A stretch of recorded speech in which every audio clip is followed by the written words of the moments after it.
there, and welcome to the ATS podcast with me, Will Brown, and John Soulsby, where we write down chunks of health and fitness information into bite-sized pieces, remove a bunch of the noise, and just leave what's relevant.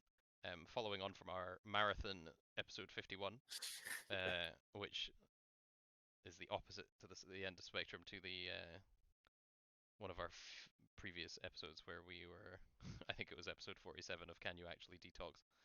Yeah, Or something like that. One of the ones where it did was about a minute and 12 seconds. We are on episode 52, how to create a sustainable fitness routine that fits your lifestyle. yeah. So I suppose on this one, we've talked about it a lot before, but I think on this, the most important part is goal setting. Hmm. Like, what do you actually want from your fitness routine? Because until you know that, I would say it's hard to judge what you mean by fits your lifestyle.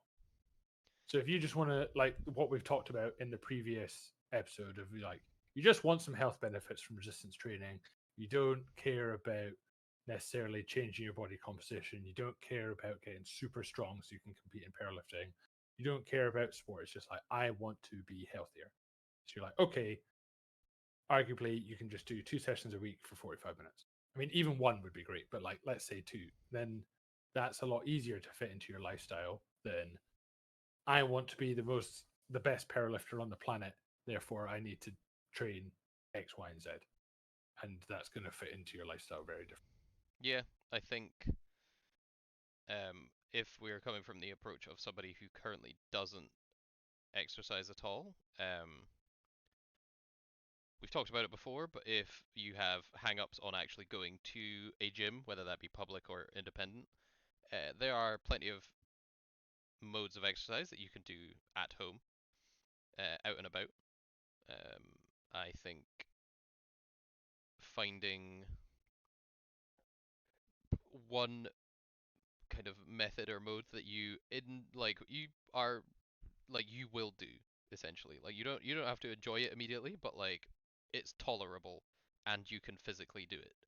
Like you can fit the time in, and then just start at the least amount that you're willing to commit to at first, which is usually like a day.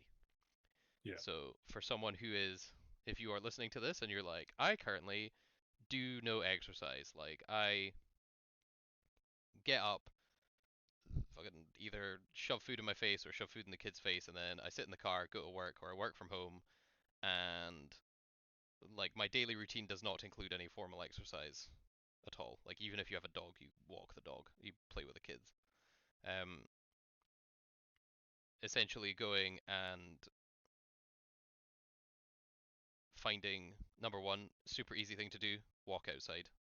Super like I don't underrate that at all. Like number one, get out and just super easily is, especially if you are unfamiliar with where you live, like if you've lived in the same place for long enough to know like every single alleyway and street like the back of your hand, this might not apply to you, but like essentially pick a direction, walk for, if you have like an hour to walk, you're like, I right, I can fit an hour into my day or half an hour. You can just be like, cool, pick a direction, 15 minutes to half an hour. You're going in that direction and just choose whatever route seems interesting and then just see where you end up.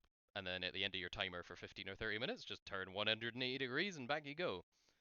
And that's super simple way to get a whole heap of activity in if you are somebody who currently does none.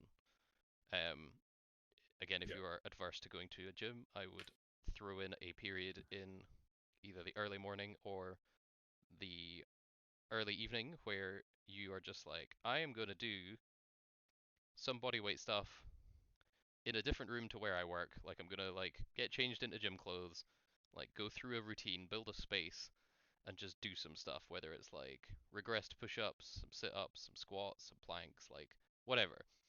Find something online that tickles your pickle. See, you can even ask ChatGPT to give you some stuff. That's quite fun. It's actually really clever. Like it'll go out. You can literally be like, I hate working out. I don't want to do it. Give me some workouts to do at home that don't take too long and that are easy. And it'll give you pretty decent recommends actually. yeah. And I would then start. Oh no, keep going. I was about to say, and then from there you just build. As in, if you're like, I have completed one day every week for a month, sick. That's literally 4 more days than you did PE in school. So we're already off to a great start. That's not a joke. That's 100% a really good first step. Um, it's hard to tell with the sarcasm with me, I know.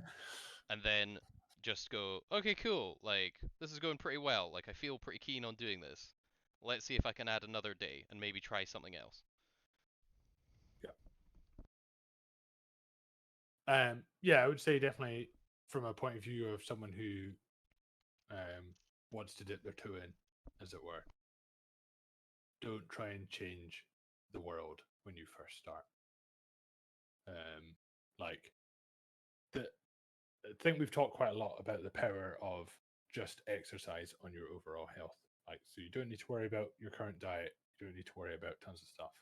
But just starting to do some exercise is like unbelievably good. Oh yeah, stop worrying about if your fucking squat shoes are optimal. Like, don't even bother. Just like go do some squats in your garden. You'll be fine. Don't worry about your Yeah, technique. Like, it doesn't matter. yeah, Like, it's a crutch. It's a crutch for the weak. technique is a crutch for the talentless. Yeah. Like you're so new that number one, it's not going to be good regardless by any measure. Number two, measuring it in the first place is kind of silly because it doesn't matter.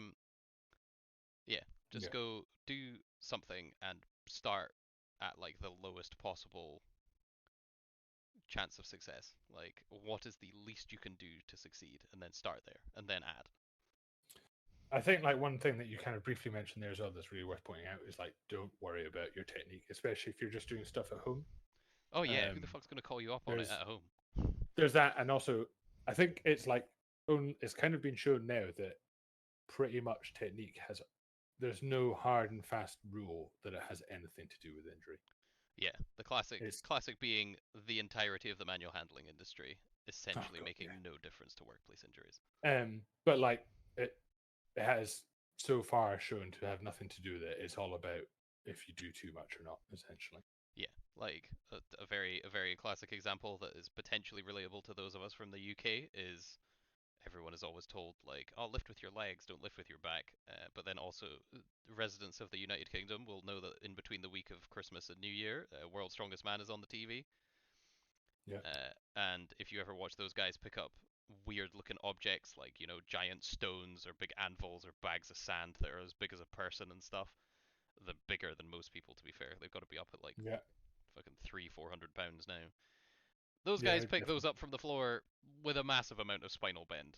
And unsurprisingly, if if you ask me to put money on who has the stronger spine, like some guy who can lift a little bit with a straight spine, or those guys, I think the Stoltmans are getting all of my bank balance. Like Oh the yes. it's like I think it's more to do with the fact they've spent years acclimating to lifting load in that position and trained specifically to do it, Yeah. than the fact that their spine is a bit round. That is going to make them, Yeah. and like the likelihood of them getting injured is probably quite high, but that's mainly due to the fact that And they are attempting to push the limits of what the human body is physically capable of doing at the extremes. I think like both of us have had a small introduction into manual handling with the keg job we did years ago over summer that we've Yep. probably mentioned before. But like when we were started feeling a bit injured and tired with that, it was not because we lifted with our spines a bit. It's because we'd moved 300 kegs in a morning. Like Yeah. it's nothing to do with the fact that we used our spine a bit.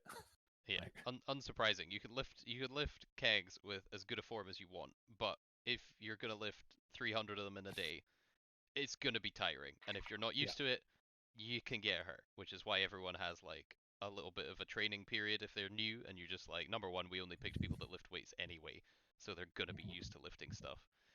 And then we just slowly dial up how much work they get exposed to. yeah. Like it Um, wasn't super difficult, and you obviously have the inherent things of like you could drop one on your foot and that'll be sore. But like, oh, yeah.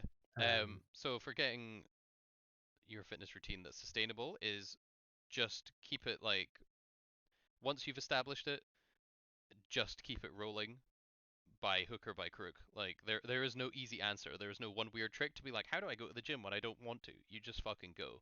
Like yeah, whatever weird skullduggery you have to play on yourself to get yourself to go, whether that's like always leave a bag with gym kit in it by the door, like next to your shoes, so it's just there. You can just grab your stuff and go, like no brain required. like whatever it is. Just any of those little tips and tricks to like get you to go or get you to go work out, just do it. Like absolutely everyone will have times where they don't want to go train. However, the people that have been doing it the longest and have had the most success with it will just be the people that more often than not just go anyway. And it's not just Yeah. because like, oh, it's an unhealthy obsession with fitness, blah blah. Like, no, they just appreciate that sometimes you're not going to want to do it, and if you want consistent benefits, you have to put in consistent work. So you gotta Yeah. go. That's actually a good point. If you want like one weird trick to just make sure show up, literally just ask yourself, are you going to be the type of person that shows up when it's difficult? And unsurprisingly, 99% of the time you're going to be like, I am actually. Yeah, I do want to be that person. You're like, right, fuck it, let's go. Like we're going. Yeah. Like you can be that person. Just ask yourself and be like, Stay hard. carry the logs. Um, yeah, just keep showing up. Like, doesn't have to be good. Doesn't have to be world destroying. Just keep showing up. Like Yeah. the only way it stops working at all, like the only way you go back is if you just stop cold turkey and stop doing it. Like if you keep going some way somehow, you're gonna get there. Motivation by ATS. Correct. Right on that We're bombshell. we're available for guest speaking. Yeah. Although we can't promise anything. Right. Peace. Bye.